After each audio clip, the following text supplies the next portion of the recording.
보이스피싱 범죄 통로된 K뱅크, 이들은 왜 IPO에 목숨을 거는 것인가? K뱅크의 IPO, 누구를 위한 것인가? K뱅크는 IPO를 하기 위해서 무진장 노력을 해왔습니다. 벌써 3번째 도전을 하고 있습니다. 제가 이 글을 쓰는 목적은 4년 전 18억 보이스피싱 피해자 가족으로서 K뱅크가 제기했던 행동에 대한 답변일 수도 있습니다. 하지만 한 가지 분명히 해두고 싶은 것은 K뱅크가 IPO를 위해서 수고한 단 100분의 1이라도 보이스피싱 범죄를 예방하고자 애썼다면 저는 이 글을 쓰지 않았을 것입니다. 보이스피싱을 인지하고 전화를 했을 때 당시 16억 원인 줄 알고 16억 원 보이스피싱을 당했습니다. 라고 했더니 K뱅크 고객센터에서 한 말, 왜 우리에게 전화를 해요? 업비트에 전화하세요. 앙칼지고 짜증났던 여성 고객센터 직원의 말이 아직도 내 귀를 울리고 있습니다. 업비트는 고객센터를 닫아서 통화도 할 수 없었는데 말입니다. K뱅크 직원조차도 업비트가 고객센터를 운영하지 않는다는 사실조차도 모르고 있었으니 말입니다. K뱅크는 KT가 주도를 해서 만든 첫 번째 인터넷 은행이고 현재 대주주는 KT 계열사 BC카드입니다. 그 내막을 알 수는 없지만 KT의 많은 임원들이 K뱅크로 이직했고 여기에 상당한 자금이 투입되었습니다. K뱅크로 이직한 임원들은 상장만 하면 스톡옵션으로 돈방석에 앉게 될 것이라는 상상을 했을 것입니다. IPO를 통해서 돈을 벌고 임원들은 이후 그만두고 노후 여생을 편하게 살겠다라는 상상을 했을지도 모릅니다. K뱅크는 소위 먹튀를 꿈꾸고 있는 사람들로 만들어진 회사였습니다. 직원들도 IPO하면 돈을 벌 수 있는 것을 알고 있습니다. K뱅크는 은행의 다양한 투자 상품 개발, 이익 실현, 동시에 고객 보호 같은 은행이 가져야 할 가장 기본적인 활동을 포기한 채 기업 상장에만 열을 내고 있습니다. 이것을 시장에서 모를 리 없고 시장의 반응은 차갑습니다. 이들의 애초 시작점이 상장하여 돈을 버는 것이었기에 다양한 상품 개발을 통한 이익 추구와 은행의 기본 의무인 소비자 보호에는 관심이 없었습니다. K뱅크가 보이스피싱 범죄 집단의 타겟이 된 좋은 이유이기도 합니다. 보이스피싱 범죄 집단들은 금융회사를 상대로 매일 소위 간을 보면서 전화도 해보고 허점이 무엇인지 파악하고 어디가 쉬운 곳인지 매일 전화를 하고 사기를 치면서 금융회사의 약한 부분을 항상 테스트하고 있습니다.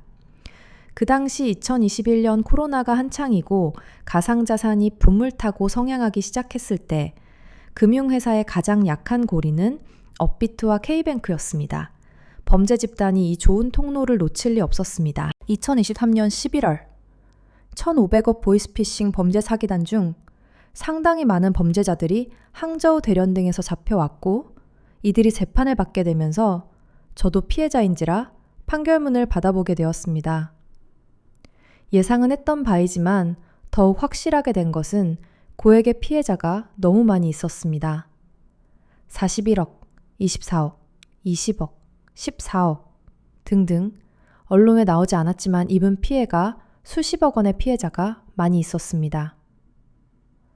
그 피해자들의 보이스피싱 자금 재탁 경로는 하나같이 업비트 K뱅크였습니다. 저희 담당 형사님도 업비트 K뱅크를 통해서 범죄 자금이 해외 거래소로 이전되면서 이 두 기관이 자금 재탁 경로로 사용되고 있다고 했습니다. 여러분들 중에 업비트 K뱅크가 보이스피싱 범죄 집단의 자금 재탁 통로가 되고 있다는 뉴스를 접한 적이 있으십니까? 아마 없으실 겁니다. 왜냐하면 사건이 발생할 때마다 언론에서는 이 두 기관을 언급한 적이 없습니다. 상당히 많은 금액을 써서 언론의 입을 막고 있을 것으로 추정합니다. 실은 개인적으로도 언론에 제보를 했지만 업비트 측에서 언론에게 광고를 주는 대가로 제가 제공한 제보를 입막음했습니다. 지금 현재도 K뱅크는 보이스피싱 범죄의 온상이 되고 있습니다.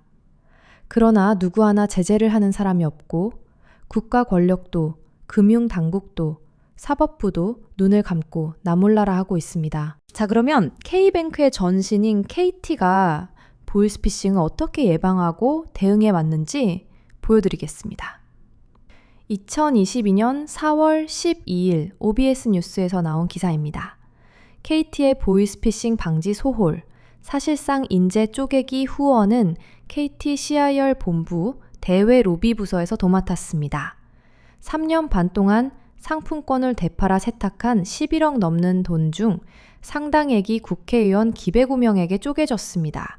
박홍근 더불어민주당, 유이동 국민의힘 의원 등 13명에겐 좀 더 큰 조각이 건네졌는데 당시 유무선 통신 정책 등 KT 주력 사업을 좌지우지할 상임위원회에 집중 뿌려진 셈입니다. 후원은 왜 하게 됐는지 말씀해 줄 수 있으실까요? 구 대표 측은 건넨 사실은 인정했지만 불법적 의도는 없었다며 잡아뗐습니다. 통신관련법이 휘둘리면서 피해는 엉뚱하게 보이스피싱 피해자들의 몫이 됐습니다.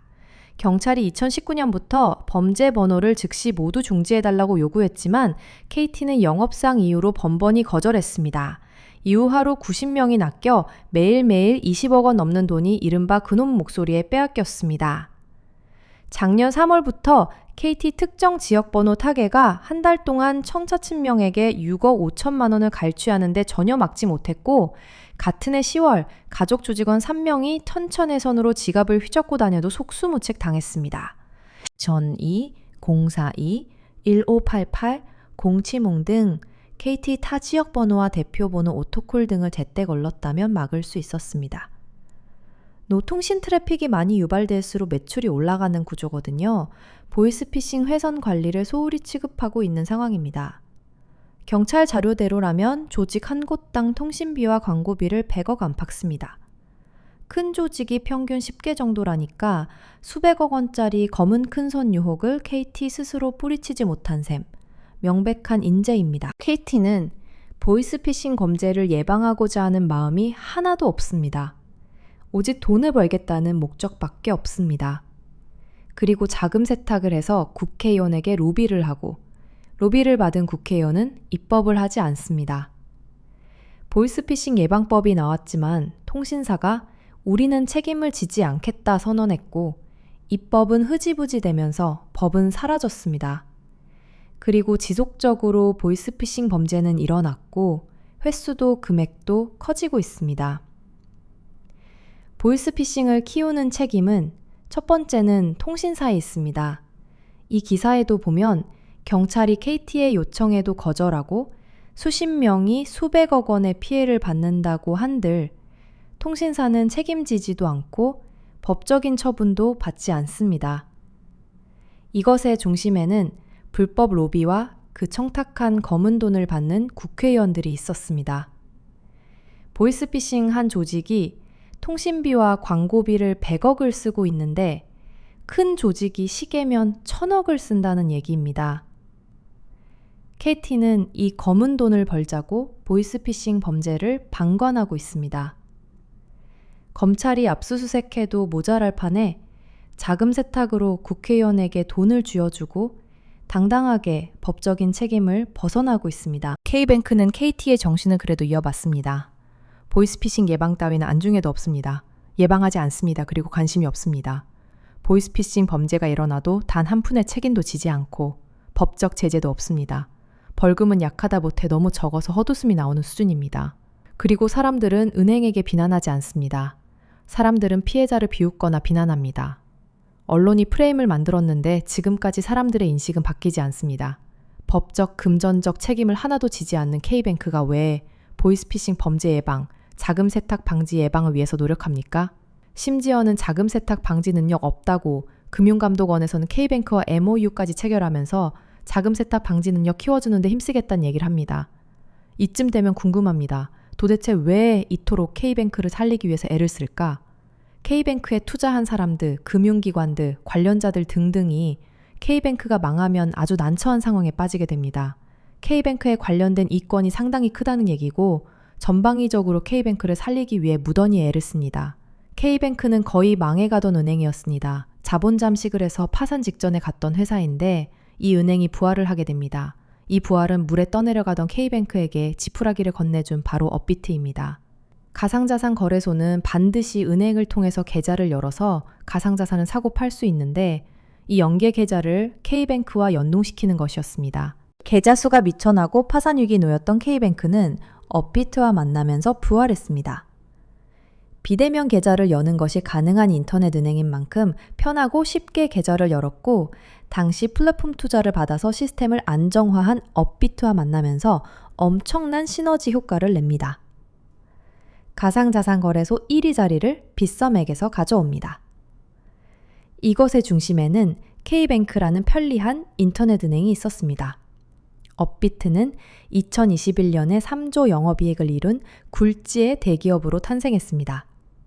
여기에는 많은 눈먼 돈, 가상자산으로 부를 이루겠다는 욕망의 투자금, 자금 세탁하려고 들어오는 검은 돈, 탈세하려는 돈 등등이 입출금을 반복하며 업비트의 거래량은 폭발하고 동시에 업비트는 엄청난 수익을 벌어들입니다. 업비트 하루 거래량 20조. 코스피를 능가하면서 미친 듯이 거래가 됩니다. 이러니 범죄 자금이 숨기가 굉장히 쉬워집니다. 오며 가며 거래가 너무 많기에 이상거래, 자금 세탁 경고 등 이 쉴 새 없이 알람이 울렸을 텐데 업비트는 걸러낼 의지가 없었습니다. 매매 수수료도 비싸고 송금 수수료도 비싸고. 거래량이 많아진다는 것은 업비트가 돈을 번다는 이야기입니다. 이상거래 자금 세탁 방지 프로그램에서 알람이 뜨면 거래 정지를 해야 하는데 이런 거래가 셀 수 없이 많았고 다 걸러내면 수익을 만들어낼 수 없기 때문입니다. 자금 세탁 방지를 하지 않았을 때 내는 벌금은 정말 세 발의 피 수준입니다. 2021년 업비트가 벌금을 냈는데 8천만 원 수준이었습니다. K뱅크와 업비트를 통해서 아주 큰 고액의 보이스피싱 범죄 사건이 빵빵 터집니다. 형사들은 신고가 들어오고 조사가 들어가기 때문에 이 경로를 다 압니다. 금융위원회, 금융감독원 또한 모를 리가 없습니다. 그런데 언론에서는 이 두 기관 이름을 들어볼 수가 없습니다. 저희가 금융위원회와 금융감독원에 민원을 신청했는데 반응이 아주 귀찮아 죽겠는데 왜 이런 일로 민원이야 하는 반응을 받았습니다. 피해 회복을 하고 싶은데 업비트는 통화 불능, K뱅크는 업비트에게 떠넘기고 아예 상대를 안 해줍니다. 이에 금융위원회나 금융감독원은 국민의 편에서 뭐라도 해주는 줄 알고 민원을 신청했다가 너무 충격을 받아 정신과 상담을 받아야 할 정도였습니다. 금융당국 담당자들의 반응은 네 그래서요? 네네 관련 서류 문자 보낼게요 라고 문자도 보내지 않고 금융위원회는 전화통화도 되지 않습니다. 계속 7급 공무원이 전화를 받고 담당 사무관과는 통화가 안 됩니다. 그리고 민원 받자마자 금융감독원에 보내버리고 금융감독원은 다시 금융위원회로 보내고 금융위원회는 다시 경찰청에 민원을 이송하고 이송을 거듭하다가 답변은 실종이 되었습니다. 민원은 메아리처럼 반복하다가 사라졌습니다. 우리나라 정부의 대응은 보이스피싱 범죄를 키우는데 한몫했습니다. 첫 번째 통신사에 꼼짝도 못합니다. 한마디로 절절맨다는 것입니다. SKT가 부실하게 대응해서 고객 유심 정보가 유출이 되어도 제재를 했다는 소식을 들은 적이 없습니다. 2022년 KT가 경찰 요청 거부하고 전화번호 차단 안 해서 수십 명, 수백 명의 피해자가 생겨도 어떠한 법적 처분을 내렸다는 소리를 들어본 적이 없습니다. 2023년 12월 매일경제신문에 보이스피싱 참교육 한국은 언제쯤? 번호 싹 다 차단한다는 태국의 기사가 실렸습니다. 태국에서 보이스피싱이 활개를 치자 현지 당국이 대응 수위를 확 높인다. 13일 더 네이션 등 현지 매체에 따르면 전날 태국 디지털 경제사회부는 보이스피싱 근절을 위해 하루 100통 이상 전화를 거는 모든 전화번호를 정지하겠다고 밝혔다.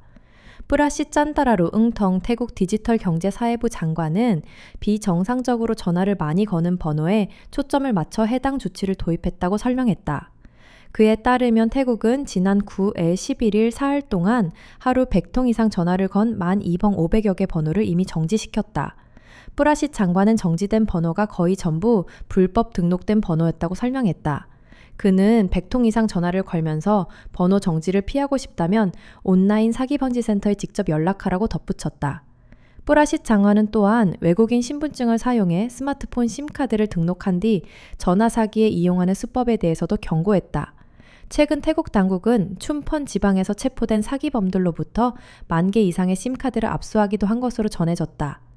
태국 디지털 경제사회부는 범죄자들이 외국인 신분증 등을 이용해 전화번호를 등록한 뒤 사기를 저지르고 있다며 관련 부처와 협력해 보이스피싱 방지 노력을 강화하겠다고 밝혔다. 최근 태국 정부는 사흘 동안 하루 100통 이상 전화를 건 12,500여 개 번호를 이미 정지시켰습니다. 한국에서는 언제쯤 이러한 결단력 있는 정책과 대응을 보여줄 것인지 궁금할 뿐입니다.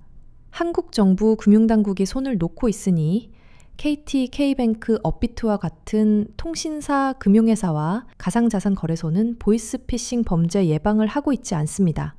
이들이 예방에 관심이 없으니 한국에서 보이스피싱 범죄 집단은 땅 짚고 헤엄치기 하고 있습니다. 피해자는 사회의 인식 때문에 숨죽여 목소리를 내지 못하고 있는 틈을 타고 범죄는 나날이 기법을 달리하면서 발전에 발전을 거듭하면 기승을 부리고 있습니다. 다들 가상자산 거래소에 연을 닿아서 떨어지는 떡고물이라도 받고 싶어서인지 K뱅크가 IPO를 해서 돈을 벌게 되면 떨어질 떡고물을 예상해서인지 고위직에 있는 담당자들과 국회의원들은 다들 모른 척 눈을 감고 있습니다.